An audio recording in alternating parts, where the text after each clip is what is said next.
If you want this summer to be different because you actually love the way you look and feel in shorts and a bikini, here's what you need to start doing today so you can drop between 20 and 30 pounds of body fat by June. I don't want you to fall into the same trap of realizing you only have 6 weeks before your next vacation, so you do some restrictive diet, you run your body into the ground by doing extra cardio and going to the gym every day of the week, and then you just end up regaining all the weight. You don't need to be perfect, but you do need to be consistent. So here are things that you need to get incredibly good at being consistent with if you want to be successful with weight loss, not just for the summer, but even after. First things first, you have to be in a calorie deficit in order to lose body fat. All that means is that you're burning more calories than you're consuming a day. While there are many different ways to go about this, the way that I found to be most effective and the way that still allows you to have some sort of balance within your diet is through tracking your macros. You don't necessarily need to track all of your macros, your carbs, fats, and protein, but you should at least track your calories and your protein.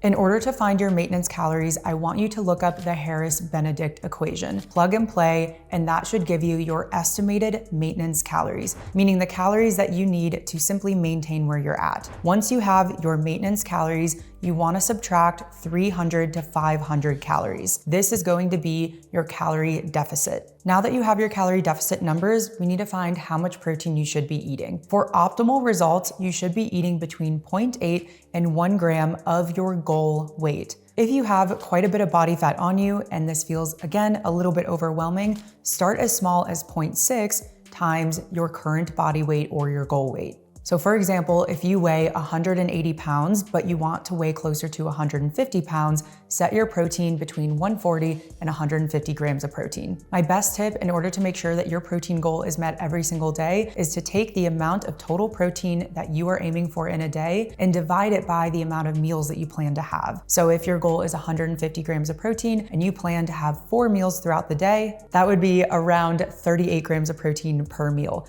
This way you aren't left with 50 or 60 grams of protein for dinner. I've been there before. It can also be helpful to have some healthy, high protein snacks on hand. Some of my favorites are turkey chomp sticks, Go Macro bars, a protein shake, or something like a Greek yogurt or a cottage cheese bowl. Next, you need to figure out what your realistic step count will be. Ideally, we're aiming between the 8,000 and 10,000 step range, but if you are somebody who already falls between 8 to 10,000 steps, you'll want to increase that a little bit more so that you are burning a little bit more calories through walking more. This will get you further into your calorie deficit. Steps are one of the easiest things to leverage where it allows you to lose more body fat, but doesn't put that much stress on your body. And if you're somebody who averages currently between 3,000 and 4,000, now try to aim for 6,000. One of the key things that you need to make sure that you are prioritizing is strength training. Not only is this going to allow you to get the toned look rather than just the skinny fat look, but building and retaining muscle is the most important thing that you can do in order to have an efficient metabolism. I used to think that I needed to be in the gym 5 or 6 days a week for over an hour in order to see results, and that was actually hindering my progress. I was constantly fatigued and sore and lost all motivation to go into the gym. It also just wasn't realistic as I got busier in life. Even doing 2 workouts a week can still be very effective depending on what you're doing when you're in the gym. That's the most important part. When it comes to building muscle, you need to make sure that you are doing progressive overload. Essentially, that just means that each time you're going into the gym, you are going in with the intention of getting stronger, increasing by another rep, or overall just doing more volume. Where you'll find you get stuck and you feel like you're not making any progress is when you're constantly just winging it in the gym and you're going in without a plan and without actually knowing if you are improving in your lifts or getting stronger. In order to build muscle, you want to be between 1 and 3 reps shy of failure. But if your goal right now is fat loss, you don't necessarily need to be aiming for failure during each set because it's very difficult unless you are a beginner to build muscle and lose body fat at the same time. So your focus should really just be on maintaining your strength so we can maintain the amount of muscle that you currently have. You can divide your workout split by doing upper and lower body. You could also do full body days, or you could break it up into the traditional push-pull leg split. This doesn't necessarily matter, but you do want to make sure that you have adequate amount of rest days in between between training the same muscle group, the way you break up your split doesn't necessarily matter all that much. This can come down to more so preference or what works best for your schedule. You also don't need to do more than 5 or 6 exercises while you are there. If you are doing between 9 and 10 exercises, then you're likely not pushing yourself enough. When you are truly challenging your strength and you are bringing the intensity, you will be absolutely wiped by the 5th or even 6th exercise. So we need to stop doing things like booty bands and booty circuits, thinking that that's going to actually lead to a good body composition. And the set and rep range can vary, but for simplicity purposes, 3 to 4 sets and anywhere from 6 to 15 or even 20 reps. Lucky for you, even if you're somebody who's a little bit newer to the gym, there is so much free information out there nowadays. Go on YouTube or go on Instagram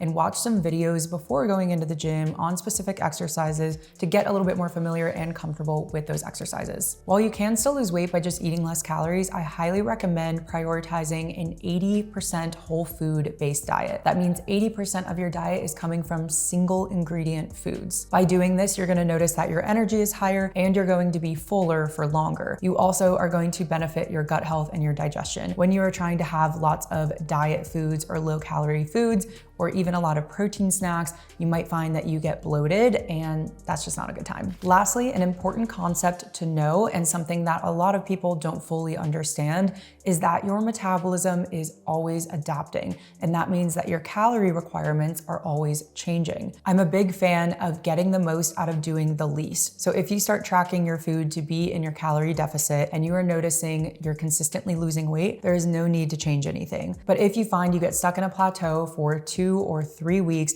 despite being very consistent, you may need to adjust your calories or adjust the amount of activity you are doing. You could simply decrease your calories by another 150 or 200, or you can decide to increase your steps or maybe even add in some cardio for the purpose of retaining as much muscle as possible and also trying to maximize your energy through a calorie deficit. I'm a big fan of a low intensity, steady state cardio. This could be an incline walk or even light stairs. And start small. You don't need to spend an extra 30 minutes every single time you work out doing cardio. Even doing 3 sessions of 15 minutes per week can be effective to start. And cardio is not necessary, but it's simply a tool that can help you to get further into your deficit. Also ask yourself, when you hit those plateaus, is there anything I could be doing to be more consistent or more accurate? Because oftentimes it's not that the plan needs to change, it's that you need to change your level of adherence to the plan. Remember that weekends count too.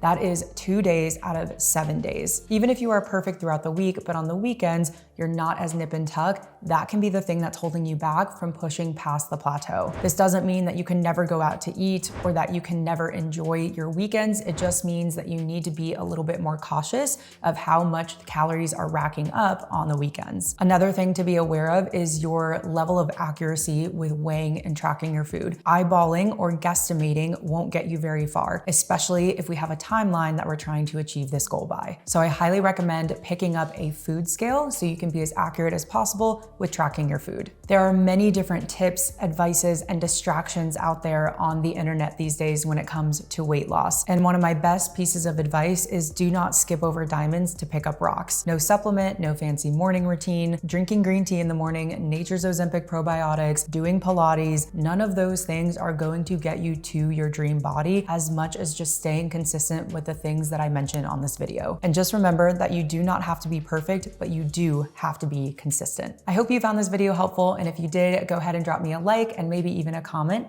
And if you aren't already, subscribe to my channel for more videos just like this.